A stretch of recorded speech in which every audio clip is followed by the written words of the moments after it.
The warning growl shattered the stillness of the night, a fierce, urgent sound that jolted Lily awake before she even realized what was wrong. The growling woke Lily first, a deep, urgent rumble, unlike any sound she'd ever heard from Rex before. Through the darkness, she made out the German shepherd's silhouette in Nora's doorway, hackles raised and eyes glowing faintly. Before she could shake David awake, Rex had already slipped into the nursery.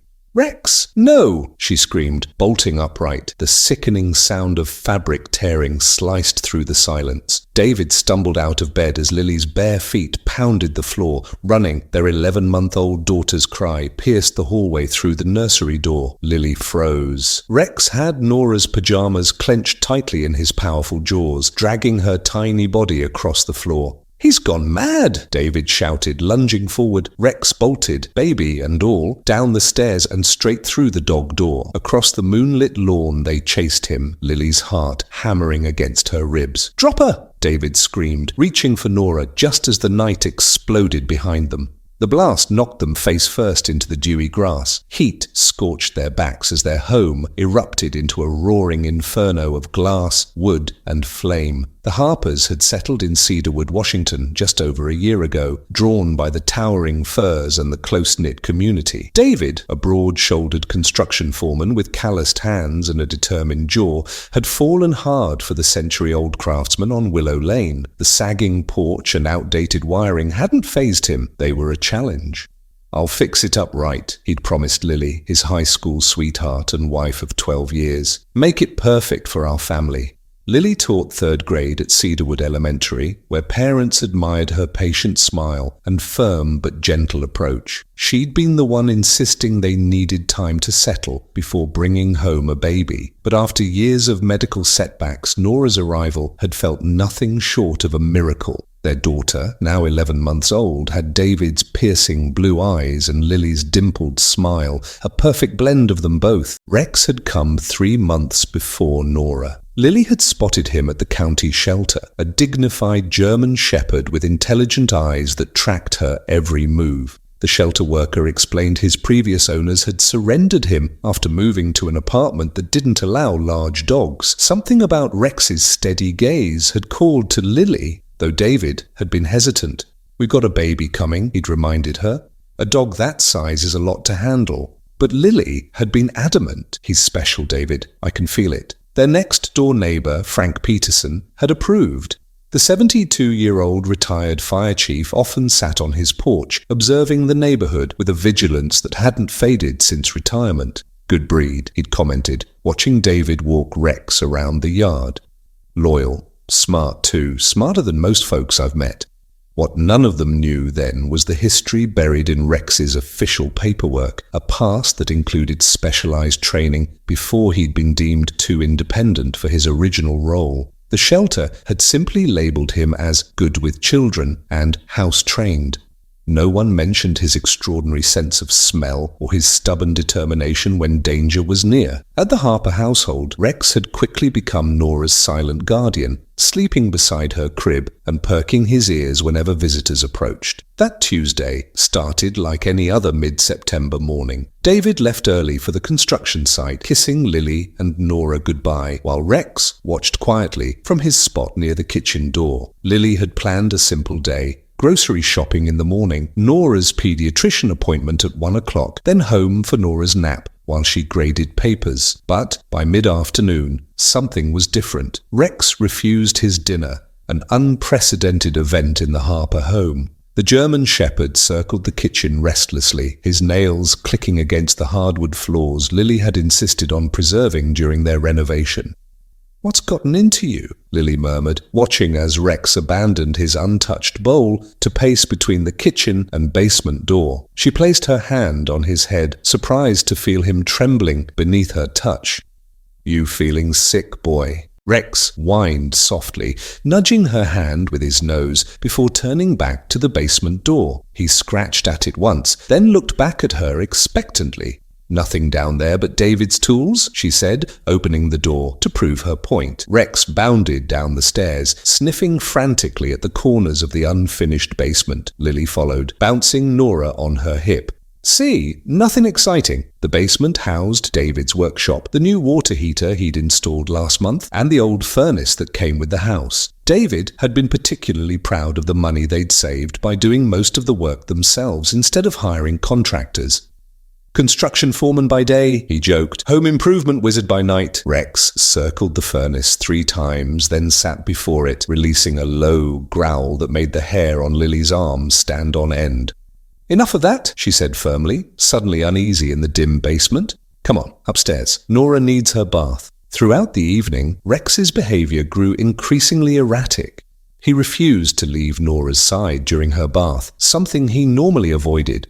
When Lily settled into the rocking chair to feed Nora her bedtime bottle, Rex positioned himself at her feet, amber eyes fixed on the vent near the nursery floor. You're acting weird, Lily told him, stroking his ear with her foot. Is it a mouse? Please don't tell me we have mice. When David arrived home at 7 o'clock, Lily mentioned Rex's strange behavior. Probably jealous, David said, heating the plate she'd saved for him. Dogs get like that sometimes when they're not the center of attention anymore. It's not jealousy, Lily insisted. He adores Nora, and he keeps scratching at the basement door. David sighed. His fork paused halfway to his mouth.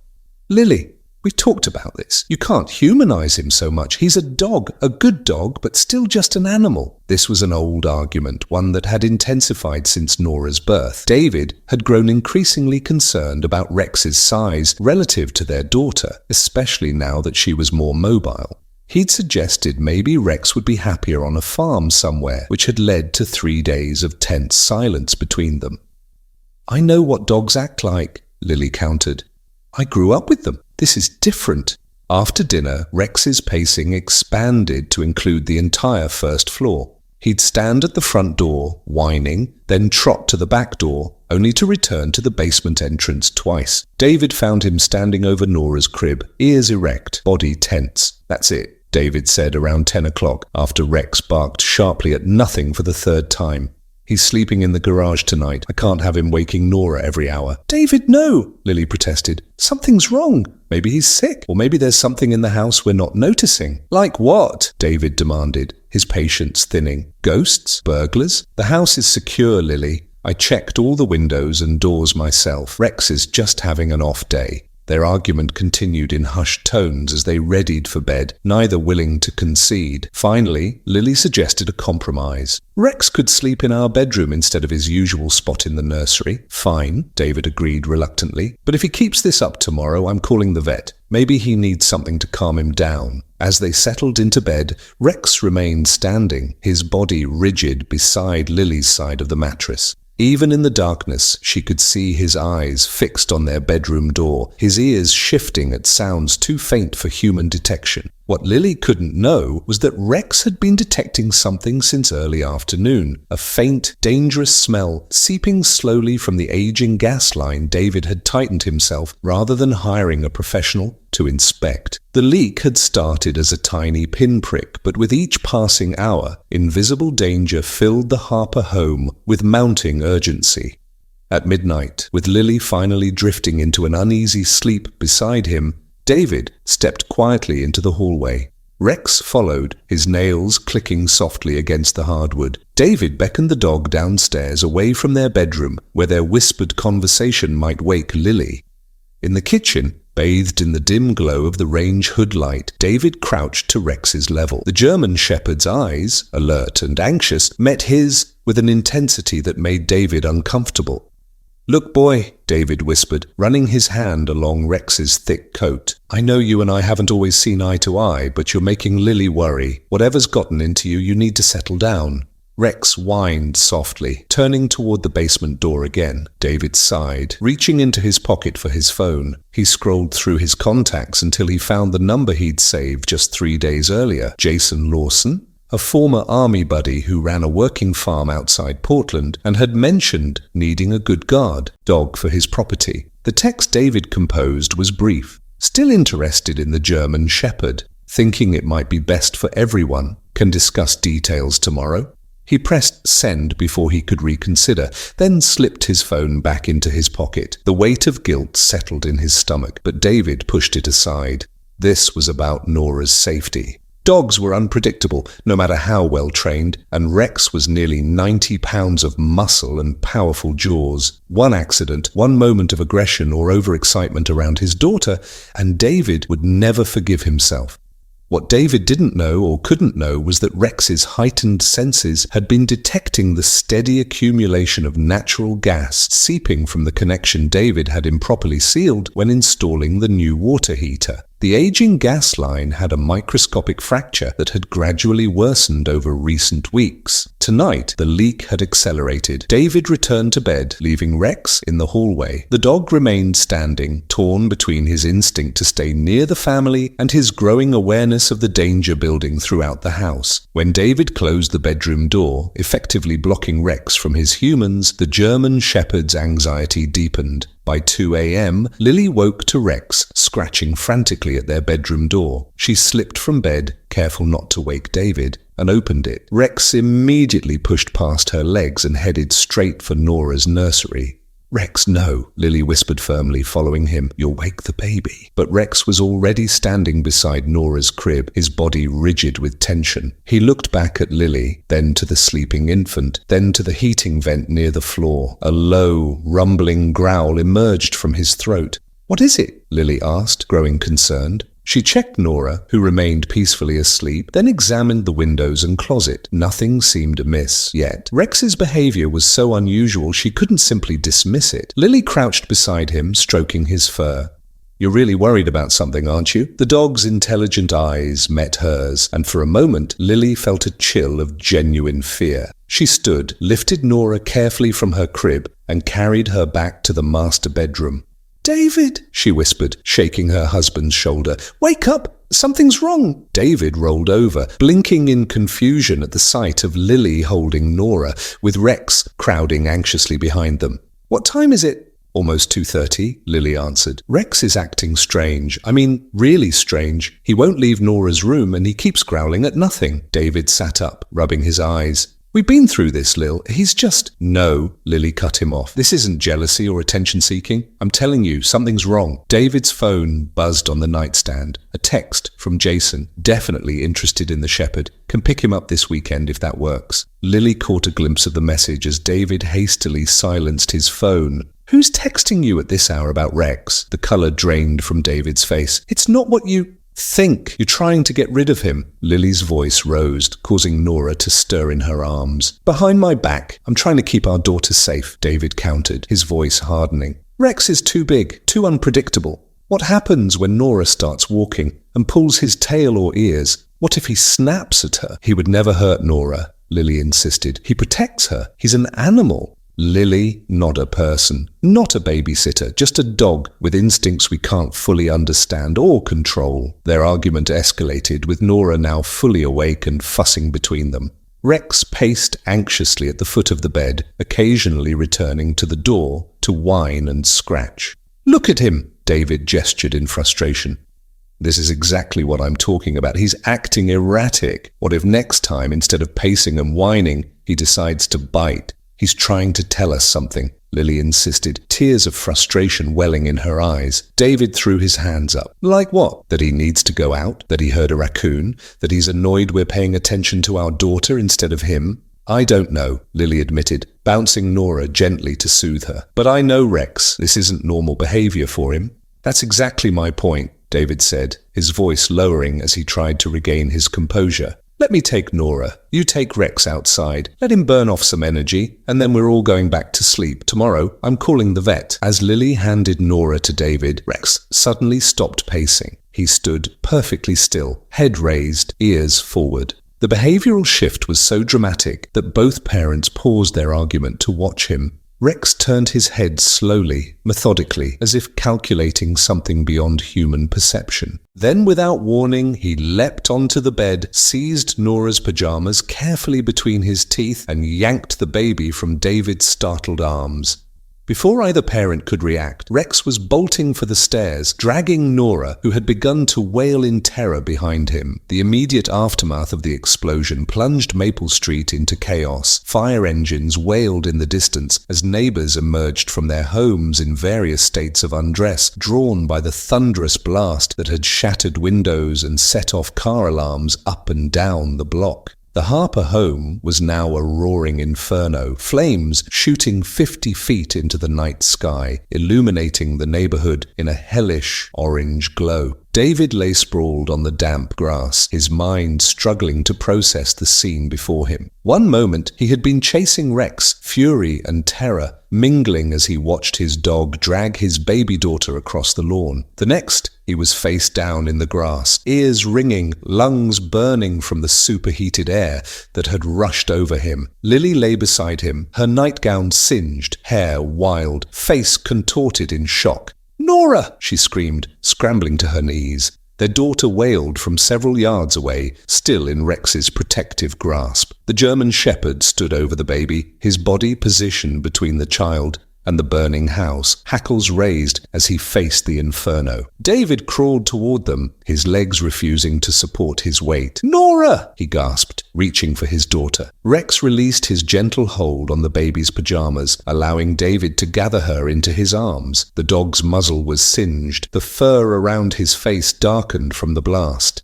"Is she hurt?" Lily asked, her voice cracking as she pressed against David's side, hands frantically checking their daughter for injuries. Nora's cries were robust and indignant, the wails of a frightened but uninjured child. Her pajamas were torn where Rex's teeth had gripped them, but her skin beneath was unmarked. David clutched her to his chest, his entire body trembling with adrenaline and dawning realization.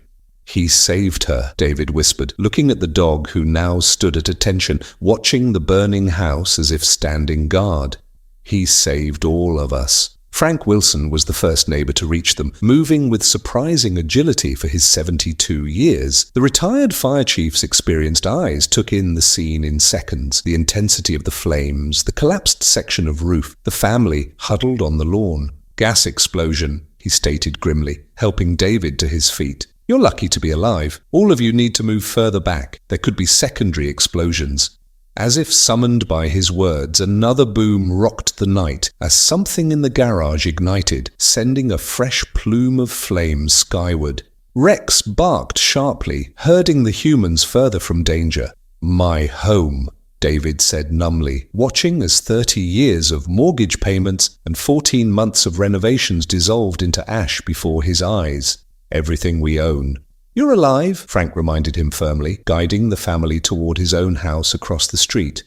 Everything else can be replaced. Inside Frank's tidy living room, reality began to set in. Lily sat on the couch wrapped in one of Frank's deceased wife's shawls. The bathroom was quiet except for the soft whimpers from Nora, who was clutching her to her chest. The baby had settled somewhat, though she still whimpered occasionally, her small face buried against her mother's neck. David paced by the window, watching as firefighters battled the blaze that had been his home. Rex lay at Lily's feet, exhausted but alert, his eyes never leaving Nora. "He knew," Lily said softly, breaking the stunned silence that had fallen over them.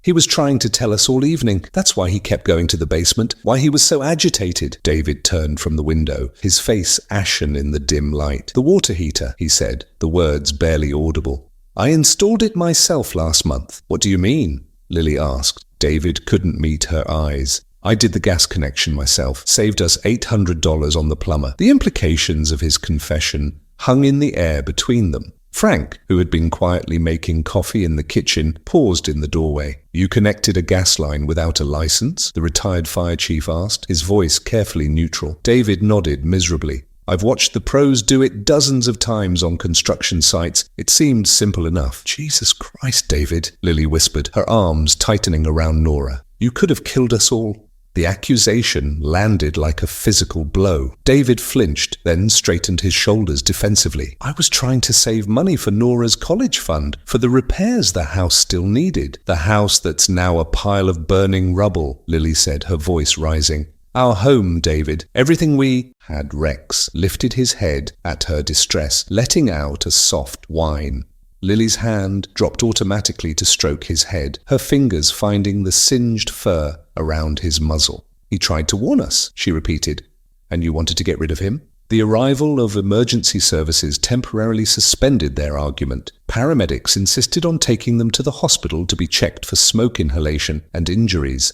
Animal control was called for Rex, a standard procedure that David might have welcomed yesterday, but now fought vehemently against. "The dog stays with us," he insisted, standing protectively between Rex and the animal control officer. "He saved our lives." By dawn, the Thompsons had been examined, treated for minor burns and smoke inhalation, and released to the care of Frank Wilson, who had offered his guest room until they could make other arrangements. The fire department had contained the blaze, though nothing of the Thompson home remained salvageable. The insurance company had been notified, though David's illegal work on the gas line complicated matters significantly. As morning sunlight streamed through Frank's kitchen windows, David sat at the table, his untouched coffee growing cold before him. Lily had finally fallen asleep upstairs with Nora nestled beside her. Rex lay in the hallway outside the guest room door, maintaining his vigil, despite his own exhaustion. "You really didn't know about the dog?" Frank asked, sliding into the chair opposite David. David shook his head. "Know what?" Frank studied him for a moment, then sighed. "When you first moved in, I recognized something in your dog, the way he carried himself, how he responded to commands. I figured you knew." "Knew what?" David repeated, irritation edging into his voice. "Rex has had training," Frank said. "Specialized training. I'd bet my pension on it. My brother-in-law worked with military dogs before he retired. Rex has that same look about him." David frowned, remembering the shelter workers' vague explanation about Rex's previous owners. They just said he was surrendered when his family moved to an apartment that didn't allow large breeds. Frank nodded thoughtfully. "Could be. Or could be there's more to his story. Either way, that dog has some kind of background in detection work. Dogs like that are trained to alert to specific scents, explosives, drugs, even medical conditions. Natural gas has a distinctive odor that trained dogs can detect at concentrations far below what humans can smell. The revelation settled over David like a physical weight. If Frank was right, Rex hadn't just been acting strangely. He'd been desperately trying to alert them to danger, using the training he'd received long before becoming part of their family. "I was going to give him away," David admitted. The words were bitter on his tongue. "I texted a friend last night about taking him." Frank didn't judge, just nodded slowly. "Well, I'd say you owe that dog a pretty significant debt now." By mid-morning, the Thompson story had begun to spread through Pinewood. Local news vans parked along Maple Street. Reporters were eager to interview the family saved by their heroic German shepherd. David declined all requests, unable to face the cameras, knowing his negligence had caused the disaster in the first place. Their insurance agent arrived at Frank's house shortly before noon, his expression grave as he explained the complications they now faced. Homeowners insurance typically doesn't cover damages resulting from unpermitted or unlicensed work, he explained gently, especially when it involves gas or electrical systems. "So we've lost everything and we're not covered?" Lily asked, her voice hollow. She sat on Frank's couch, Nora asleep in her arms, Rex at her feet. "I didn't say that," the agent clarified, "but there will be an investigation. Best case scenario, you might receive partial coverage. Worst case," he didn't need to finish the sentence. David and Lily both understood the implications. They could be facing financial ruin on top of losing their home and possessions. As the day progressed, the community of Pinewood began to rally around the Thompson family. By afternoon, a local church had organized a clothing drive. The elementary school where Lily taught had started a GoFundMe campaign. David's construction colleagues arrived at Frank's house with gift cards, offers of temporary housing, and promises of help rebuilding when the time came. But beneath the outpouring of support ran an undercurrent of judgment.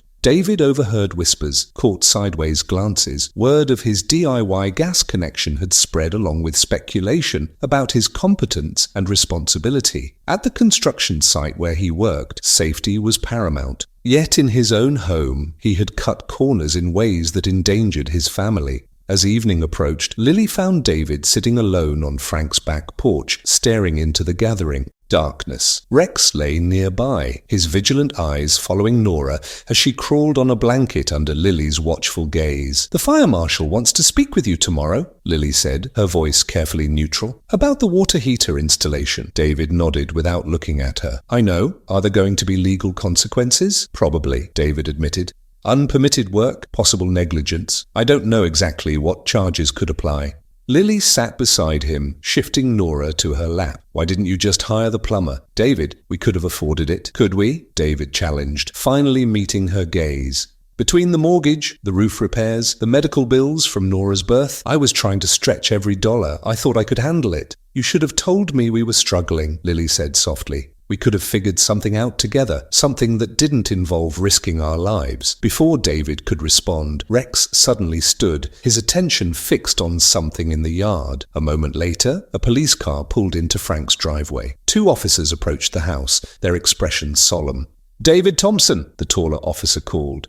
"We need to speak with you, sir." David rose slowly, already knowing what was coming. The reckoning for his choices had arrived sooner than expected. "I'll be right there," he called back, then turned to Lily. "I'm so sorry," he whispered, "for everything." As he walked toward the waiting officers, David felt the weight of his decisions pressing down on him. He had tried to save money and nearly cost his family their lives. He had distrusted the very creature who had saved them all. Now he would have to face the consequences of those choices, whatever they might be. Behind him, Rex rose to follow, still fulfilling his self-appointed duty to protect the family, even the member who had been ready to send him away. The German shepherd's loyalty in the face of David's betrayal felt like the sharpest rebuke of all. 3 days after the explosion, David sat in a stark conference room at the Pinewood Fire Department headquarters. Across the table, Fire Marshal Dennis Caldwell reviewed a stack of photographs, blackened debris, the twisted remains of a water heater, close-ups of ruptured gas lines. Each image was a damning piece of evidence that David could not deny. "Mr. Thompson," Marshal Caldwell said, setting down the last photograph,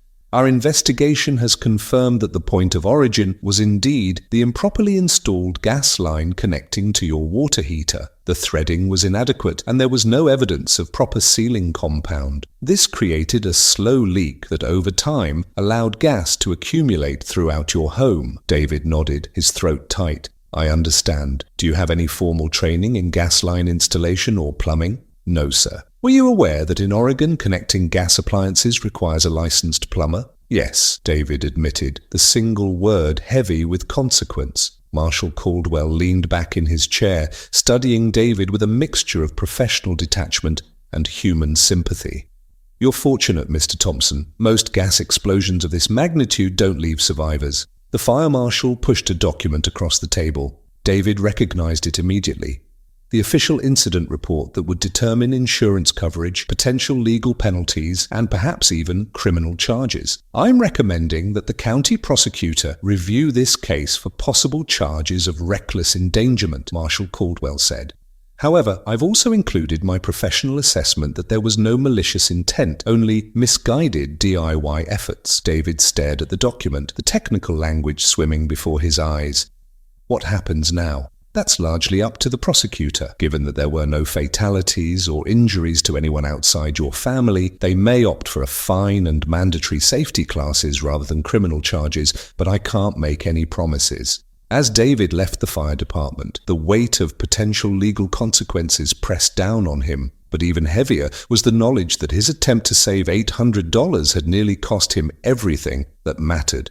He drove to the motel where his family was now staying, courtesy of the Red Cross Disaster Relief Program. The modest room with its 2 queen beds and kitchenette felt simultaneously cramped and empty, crowded with the 4 of them plus Rex, yet barren without their personal belongings, family photos and the accumulation of memories that had made their house a home. Lily sat on one of the beds, sorting through a box of donated clothing for Nora. The baby played on a blanket on the floor, closely supervised by Rex, who had barely left her side since the night of the explosion. The German shepherd looked up as David entered, but did not rise from his post. "How did it go?" Lily asked, her voice carefully neutral. The past few days had established a fragile truce between them, too exhausted for continued argument, too interdependent in crisis to maintain anger. Yet the breach of trust remained unhealed. "About as expected," David answered, sinking onto the edge of the other bed.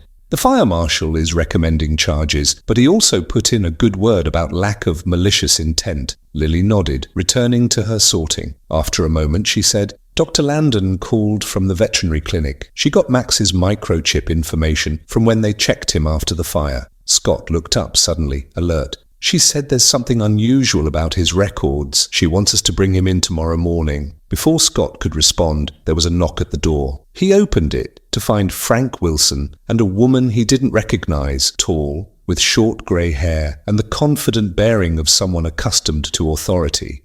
"Scott," Frank said, "this is Catherine Reeves. She saw the news story about Max and drove up from Portland. I think you should hear what she has to say." Catherine extended her hand. "Mr. Miller, I'm the training director for Pacific Northwest Search and Rescue. May I come in?"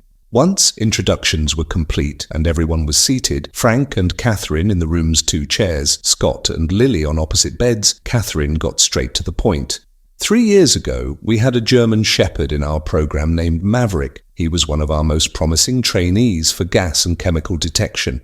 His nose was exceptional even by working dog standards, but during his final certification he broke protocol. Instead of alerting his handler and waiting for commands as he'd been trained, he physically pulled a test subject from a simulated danger zone. Lily's hand moved to her throat like he did with Emma. Catherine nodded. "Exactly like that. Maverick was brilliant but too independent for our protocols. He made his own decisions rather than waiting for handler commands in search and rescue. That's problematic. We need dogs that follow procedure precisely." "So what happened to him?" Scott asked, though he was beginning to suspect the answer.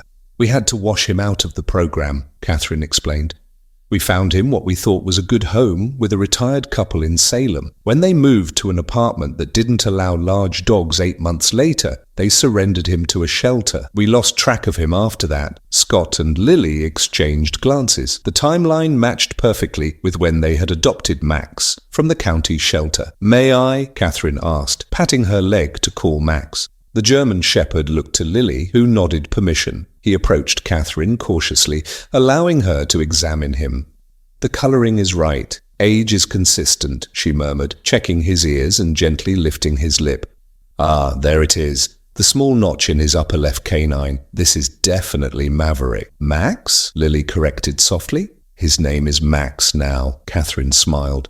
"Max, then what I'm trying to tell you is that your dog isn't just a pet. He's a highly trained detection animal, specifically conditioned to recognize the odor of natural gas, among other chemicals. What happened in your home wasn't random. Max didn't just sense danger in some mystical way. He was doing exactly what he was trained to do, detecting gas at concentrations far below human perception." The revelation settled over the room. Scott found himself looking at Max with new eyes, not just as the family pet, but as a professional who had continued his mission despite being discarded by his handlers. "When he kept going to the basement," Lily said slowly, "when he was pacing and whining, he was alerting," Catherine confirmed. "That's what we trained him to do. Find the source of the gas and alert handlers.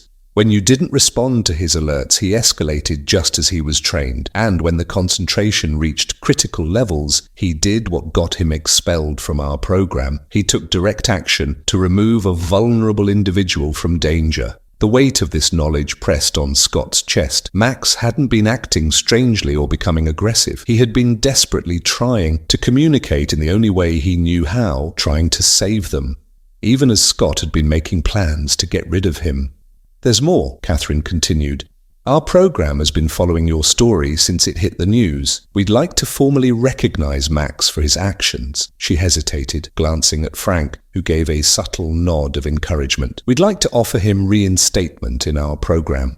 "You want to take him?" Lily asked, her hand instinctively reaching for Max, who had returned to his position near Emma. "Not permanently," Catherine clarified. "We're proposing a working arrangement. Max would train with us several days a month, using his detection skills to assist in emergencies. The rest of the time, he stays with your family. You'd receive a stipend for his care, and he'd have proper outlets for his training. As Catherine laid out the details, a news van pulled into motel parking lot visible through the window. Since the explosion, media interest in the Miller family, and especially their heroic dog, had only grown. The human interest angle of a dog saving a baby from a house explosion was irresistible to news outlets nationwide. "They're back," Scott sighed, nodding toward a window where a reporter and cameraman were setting up. They'd been calling nonstop. Catherine followed his gaze, then turned back with a thoughtful expression. "Mr. Miller, I understand you're facing possible legal consequences for the gas line." Scott nodded grimly. "And I imagine your insurance situation is complicated." Another nod from Catherine. "What if," she said carefully,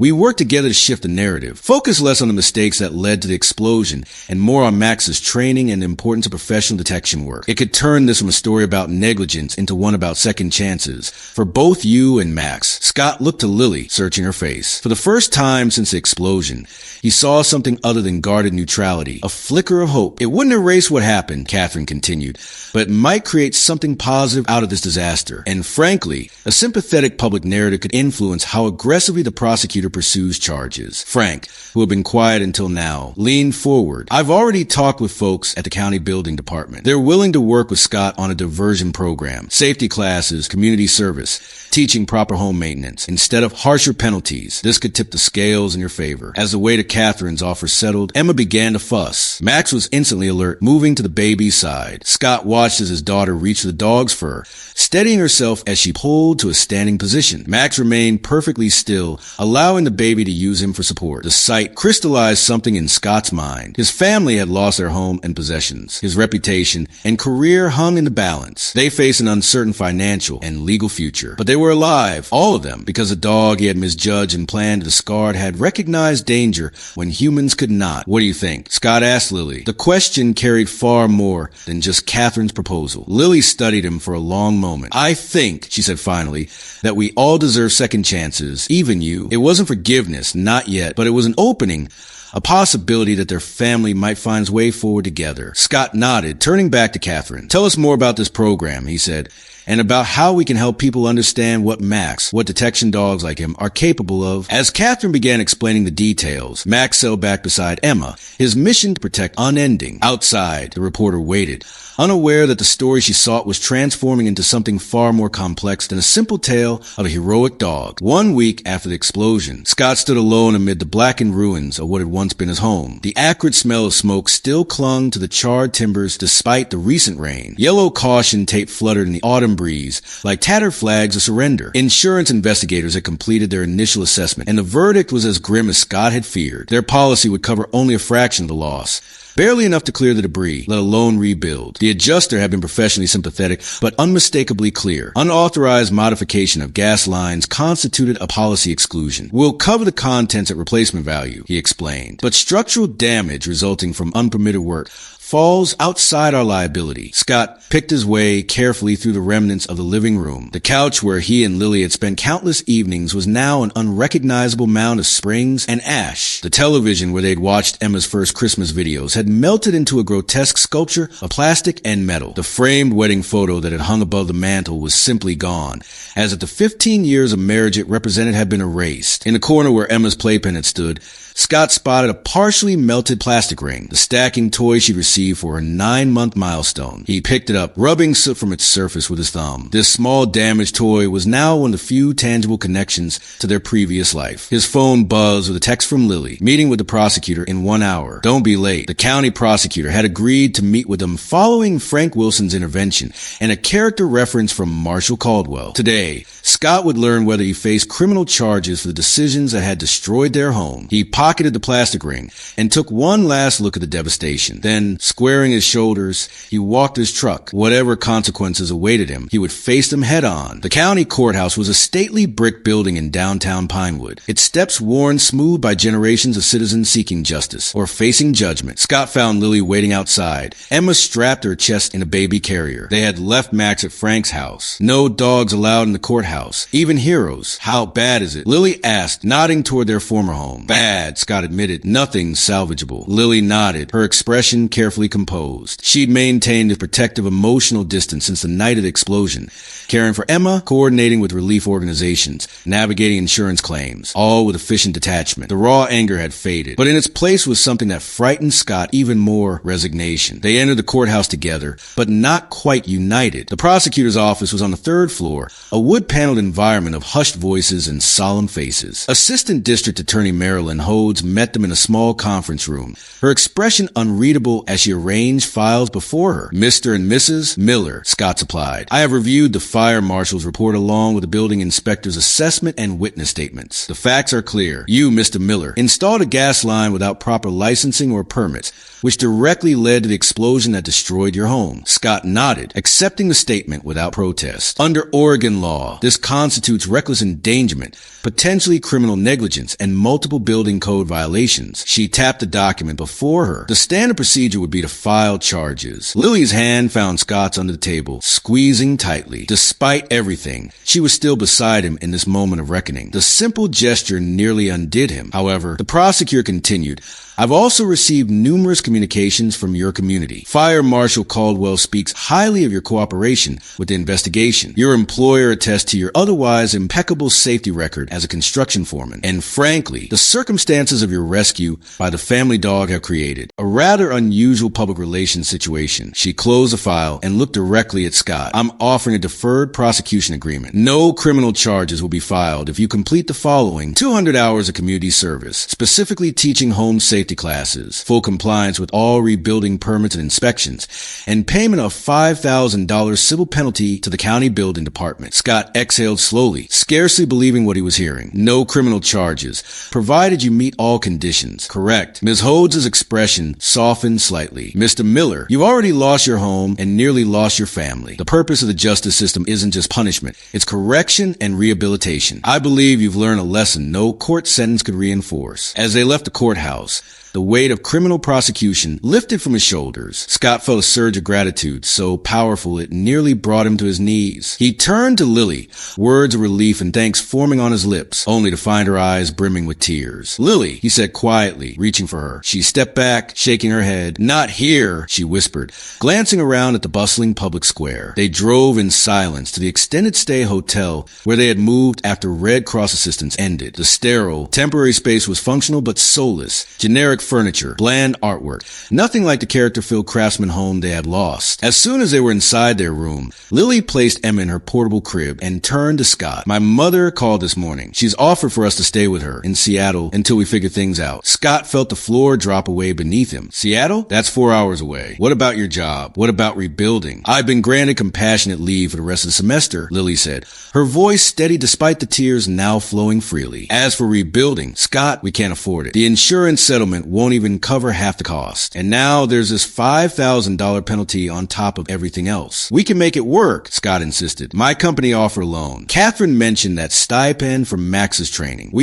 I can't do it, Lily interrupted, her composure finally breaking. I can't live in a construction zone for months, rebuilding on the ashes of our home, jumping every time I smell smoke, wondering what other corners you cut that might hurt Emma. Her words hit like a physical blow. Lily, I made one terrible mistake. I would never, but you did, she said, her voice trembling. You installed that water heater, knowing you weren't qualified. You made that decision alone, without talking to me. And then, when Max was trying to warn us, you were making plans to get rid of him. She sank onto the edge of the bed, shoulders slumping under the weight of grief and exhaustion. I love you, Scott. That hasn't changed. But I don't trust your judgment right now, and I need some distance to figure out if I can ever trust it again. Scott stood frozen, the full measure of his loss crashing down, not just a house or possessions, but potentially his family, the foundation of his life. What about Max? He asked, voice barely above a whisper. He comes with us, Lily said firmly. Emma needs him, and apparently, so do we. And what about me? Scott fought to keep his voice steady. Do I just stay here while my family moves 4 hours away? Lily wiped her eyes, struggling to hold herself together. Resolve. I think that's best, at least for now. You have your community service, your job here, and I need time, Scott, time to process everything. Time to decide what comes next for us. Emma fussed in her crib, sensing the tension. Lily moved to comfort toward her, lifting the baby into her arms. The domestic scene, mother cradling child, felt fragile and impermanent to Scott,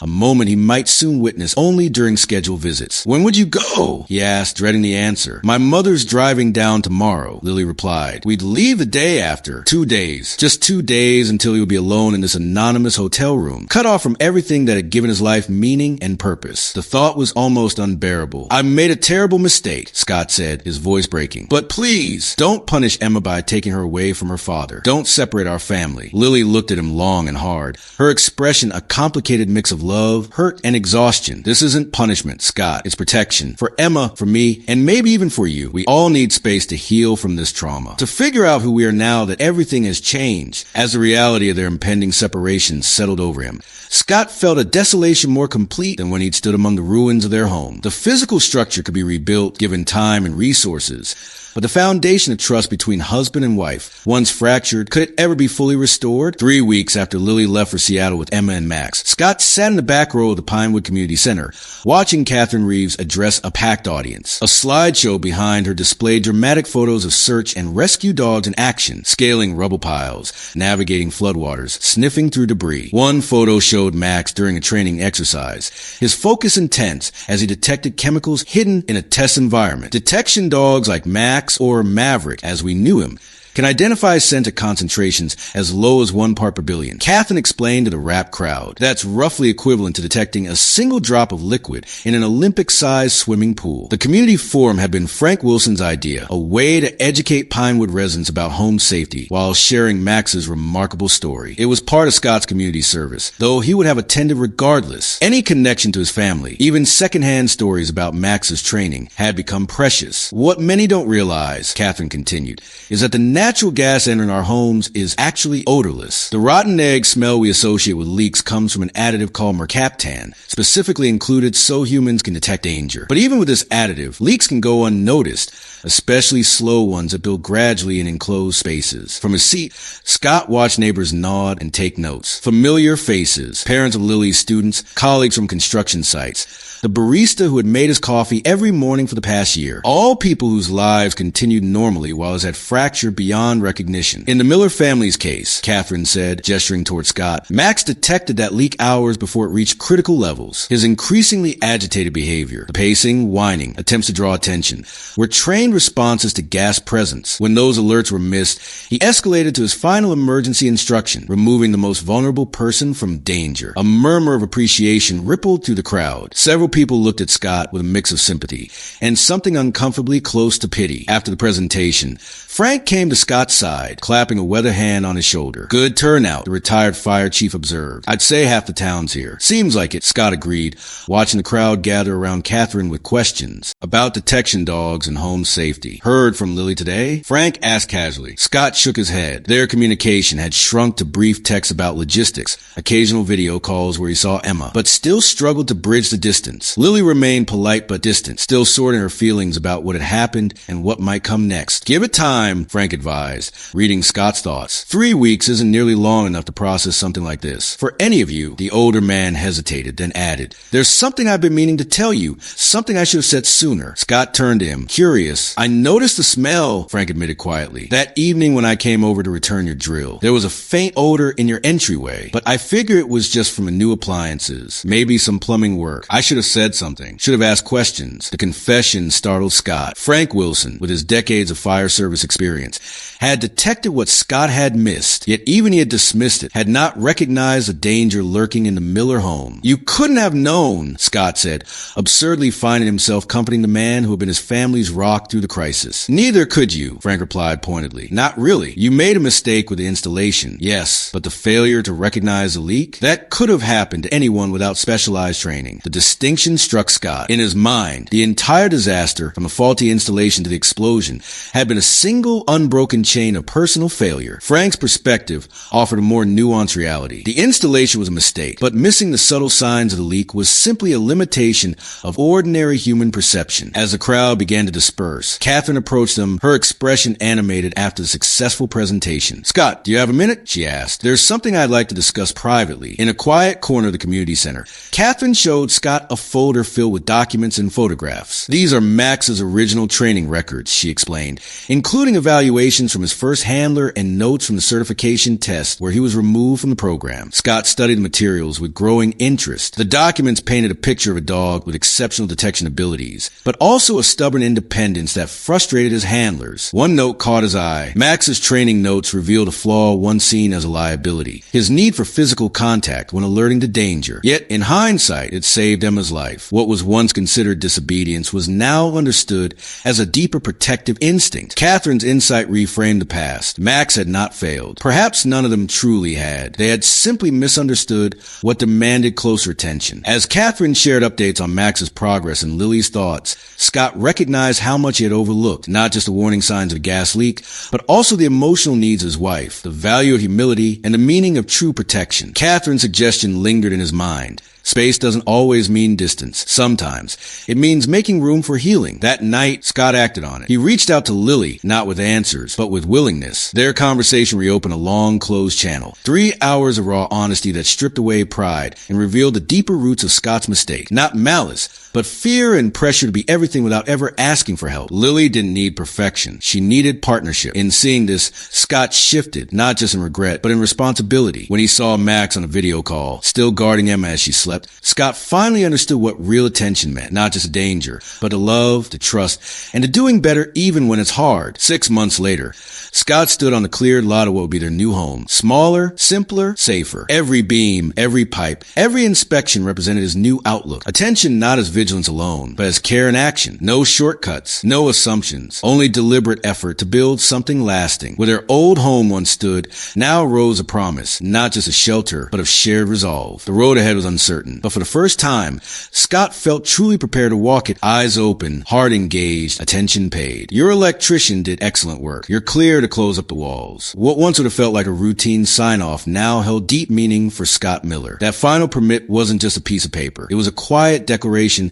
that things had changed. That, for once, every bolt had been tightened, every system checked, every form filed properly. The very paperwork he had once bypassed was now as evidence of growth, care, and attention paid in all the right places. Across the construction lot, the signs of rebuilding were everywhere. Not just a skeletal framework of a new house, but the visible restoration of a fractured family. Emma toddled through the grass. Lily, once guarded and hurt, now collaborated on blueprints and life plans. And Max, reborn as both protector and pioneer, patrolled with purpose, his vest bearing a new kind of title. The move to Riverdale, the new jobs, the modest home design, all came at a cost. But the trade-offs, including Scott's pay cut and change in status, marked a shift in values. His first-hand mistake had become his mission, a story now told during safety trainings, a cautionary tale transformed into purpose. What had once been avoided, permits, inspections, regulations, were now embraced as the very tools of protection. Paperwork wasn't the enemy. It was the blueprint of accountability. Even Max's story had come full circle. The same behaviors that once got him expelled were now part of a newly named technique, the Miller Protocol,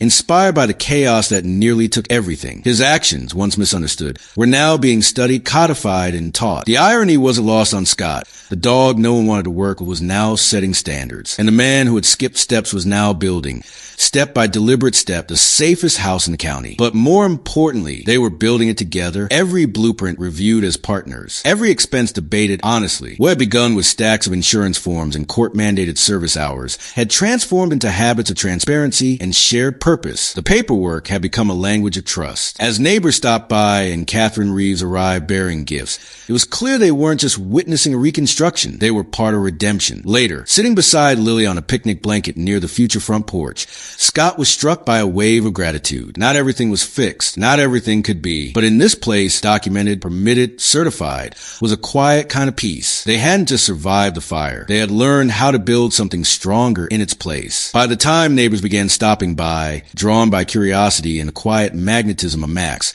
the Miller family had already done the hardest work, not the framing or wiring, but the rebuilding of themselves. Each time Scott shared their story, the telling became easier, not rehearsed, but real, stripped of ego. He no longer winced when admitting the shortcuts he took, the illusions of control he'd clung to. The explosion didn't just destroy our home, he told one couple. It shattered my belief that I had to handle everything alone. I had to lose almost everything to understand what really matters. What mattered, he now knew, wasn't perfection or pride. It was presence, attention, vision, willingness to see, not just a risk in a faulty wire, but the quiet warning signs in a strained marriage, a struggling child, a vigilant dog whose instincts were dismissed until it was almost too late. Max, always at Emma's side, embodied that lesson. He had done what no adult had the foresight or humility to do, dragging a baby from a crib, ignoring commands, making a life-saving choice. Catherine, the seasoned trainer, called it unprecedented. Scott and Lily simply called it love. It's not training, Lily said quietly. It's connection. They understand each other. And Max reminds me daily, protection isn't control. It's awareness. Their home would be smaller than the one that burned. Their income more modest. But the foundation, emotional, relational, spiritual,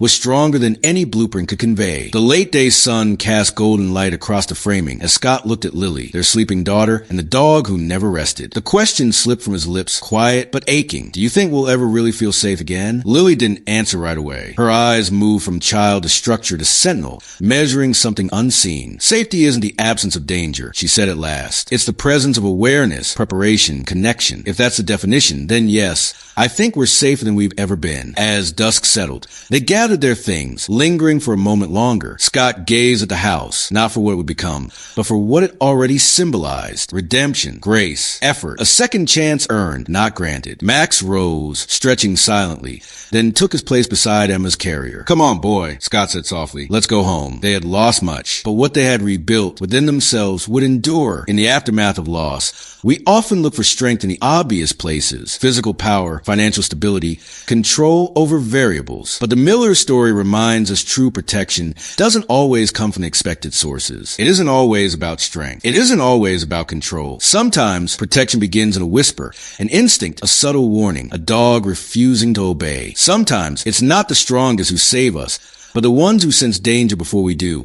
A toddler's bond with a dog, a wife's quiet persistence, a man's slow, painful willingness to listen. As we age, we come to understand how fragile the scaffolding of life can be. Time wears down the structures we thought solid. Marriages, friendships, even the selves we once relied on. Mistakes compound. Silence widens gaps. Foundations crack, not with explosions, but neglect. But the Millers show us rebuilding is always possible. Even after catastrophe, it's never too late to start again. What rises from the ashes may be smaller, a more modest house, a simpler life, but stronger because it's built on humility, awareness, and shared effort. At the core of that reconstruction lies family, not just the one we're born into, but the one formed through unexpected bonds, a child and a dog, a couple relearning trust, a community offering second chances. These are the true sources of protection: instinct, love, attention, and connection. They're not loud. They don't come with guarantees, but when honored, they become the strongest shelter we can build. The Millers didn't just survive, they changed. And in that transformation, they offer us all a blueprint, not just for houses, but for healing, not just for safety, but for belonging.